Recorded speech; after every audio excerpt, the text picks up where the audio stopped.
Achat du jour, oui, encore un. Mais ceci est peut-être un futur collector, qui sait. Je vous présente la Peugeot 1007. Produite de 2005 à 2009 et par Pininfarina. Ce fut malheureusement un gouffre financier pour Peugeot qui espérait en vendre 100 000 exemplaires par an et qui du coup en a vendu seulement 124 000 en 4 ans. Ils estiment une perte financière de 15 000 € par véhicule. Un énorme échec commercial et Peugeot annonce prématurément la fin de la production. Allez, c'est parti, je vous la présente. Donc voici le modèle que je viens d'acquérir, c'est un Elite 6 HD 110 chevaux de 2009 qui totalise 199 000 km et que j'ai payé 500 €. Alors pourquoi 500 €? Parce qu'elle a tout simplement le démarreur de foutu, elle démarre en la poussant. Mais bon, un démarreur ça vaut 50 €, donc on va la refaire. Donc on peut voir que les pneus avant sont à remplacer. Elle dispose de jolies jantes en 16 pouces. Elle est très sale, mais elle est plutôt en bon état niveau carrosserie en tout cas. Un petit frottement ici, un cache de clignotant à racheter. Ici une baigne, bon, pas bien grave. Et là, la bête noire, c'est les portes électriques qui ne sont plus électriques à la fin et qu'on est obligé de vous ouvrir en manuel.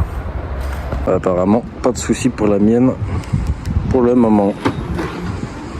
C'est quand même une révolution ça. J'adore le principe.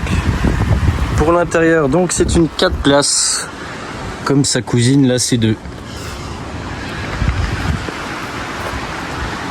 On peut voir à l'intérieur les sièges, le tableau de bord sont franchement bien finis, moi j'adore en tout cas.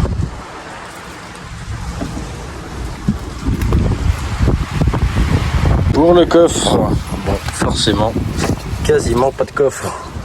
C'est une voiture de ville et donc forcément il faut faire abstraction sur la place dans le coffre. C'est vrai qu'elle a un design assez particulier, c'était très osé. Moi j'aime bien. On peut voir le diffuseur. Enfin, le faux diffuseur, les radars de recul. Ouvre-toi, sésame. Magnifique. Ah non, l'intérieur est vraiment chouette. J'adore. Les portes sont à disposition du conducteur, juste ici. Le volant est en cuir.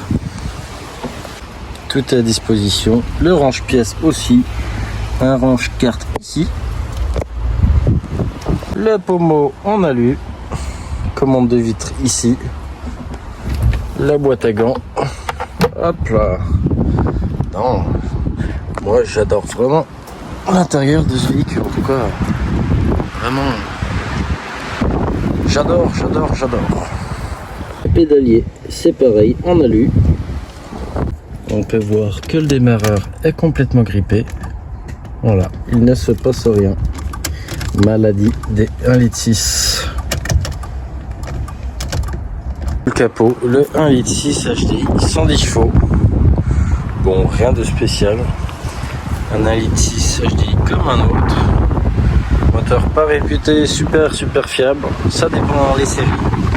Surtout sur C4 Picasso, ils ont des problèmes. C4 Picasso. Sur ces moteurs, surtout faire gaffe aux joints d'injecteur, au turbo, aux vanneugères. Et voilà. Donc voilà les amis, c'est la fin de la vidéo. Vidéo très rapide, mais c'est un peu chiant, il y a beaucoup de vent là. Le capot a failli s'envoler. Mes cheveux aussi, mon peu de cheveux qui me reste aussi. Donc voilà, si vous avez aimé cette petite 1007, ce futur collector ou pas, ça on ne sait pas, n'hésitez pas à mettre un like, un commentaire et surtout abonnez-vous. À plus.